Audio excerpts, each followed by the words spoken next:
Today, we're going to crab. Now, no, come on. We're going to actually catch a crab? We call it crabbing, not necessarily catch it. Got it. It's just called crabbing. Just call it crabbing. Got it. But you're going to need certain things. Now, you what about this thing? are holding an instrument right now that is required because you can't pick them up with your bare hands. Okay, that hurts? You will be hurt. Got the crab will say, he wasn't good to eat, but by golly, he won't grab me again. And they are fierce little things, and they can draw blood. So basically, you need a line. You get like a chicken McNugget on the end of that That's thing? right. Actually, this is a chicken neck. Now listen, you can just go grab any kind of piece of chicken, a piece of cotton line. Here is what you're going to do. You step up, not too close. I don't want you to drop off, and I want you to do that. Step right up for me.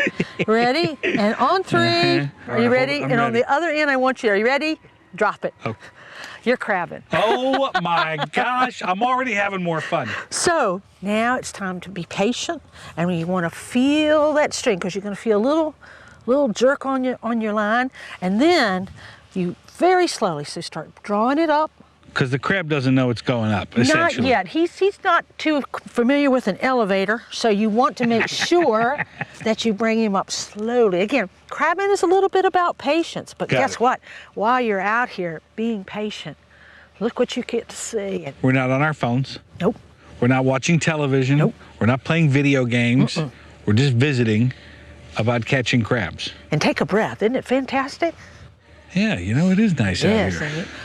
Now, you can always come over to the Wildlife Center. We'll tell you how many you can catch legally, which is 50 per person. A day? A day. You can catch 50 crabs, and that's true? That's the legal limit. And then you also always need to make sure your crab is legal size. And here's your card. Okay. 5 inches. And we measure. So you'll know it's a male, a female, or a mature female. And she's one especially. That's that she crab, like she crab soup. We also encourage that being put back because there's where your babies for next year are going to come. And then felt that little tug. Yeah. And you start slowly, hand over hand. I haven't felt any tugging going. Well, let's show them how it's done. Okay. Okay. Slowly, hand over hand. I want you to bring it up.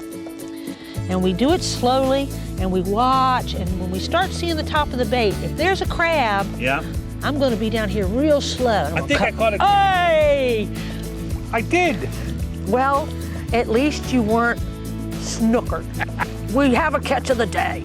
But there's your premise. And then we throw it back. How long do they stay out? We stay out here generally at least 30 minutes, sometimes 45. And if we're catching, we'll stay as long. We'll stay as long as we can before we have to go in and do another class. Once you're done, you know how to crab. Is it interesting to you to see the adults experience the center through the children's eyes? Absolutely.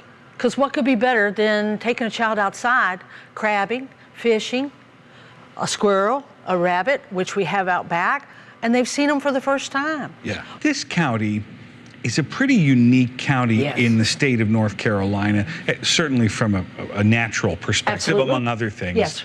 Why? Ocean to the east, sound to the west. You're completely surrounded by water. It's still got an element of undiscovered places, and that's hard to find anymore.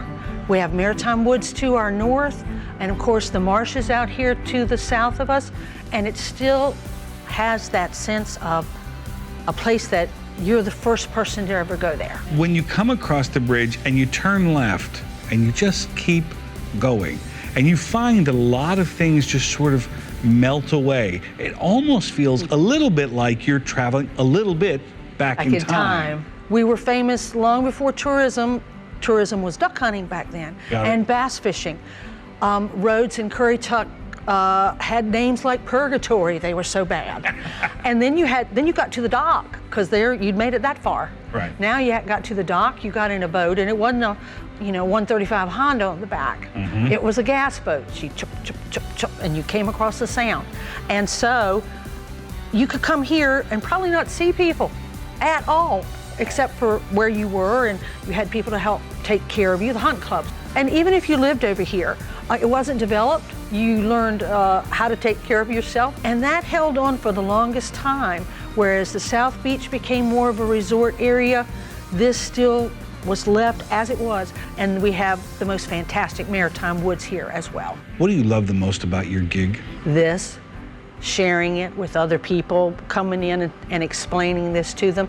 We like to hope we give you a sense of stewardship so that you want to pick up trash if you see it, or you see someone walking on a dune where you shouldn't, and you turn around and you tell them, you really shouldn't do that, would you please stop? Or let me pick that trash up. Because I've learned something here that now I appreciate. It's part of my backyard too. And if we can share that with people, if we can say, take this home with you, this backyard feeling that this is yours, we've done our job. Why do I get the impression that there are wild animals watching this interview? I mean, there's something going on. Aren't they great? I think they're awesome. Aren't they great? Thank you for this. It was My excellent pleasure. to meet you.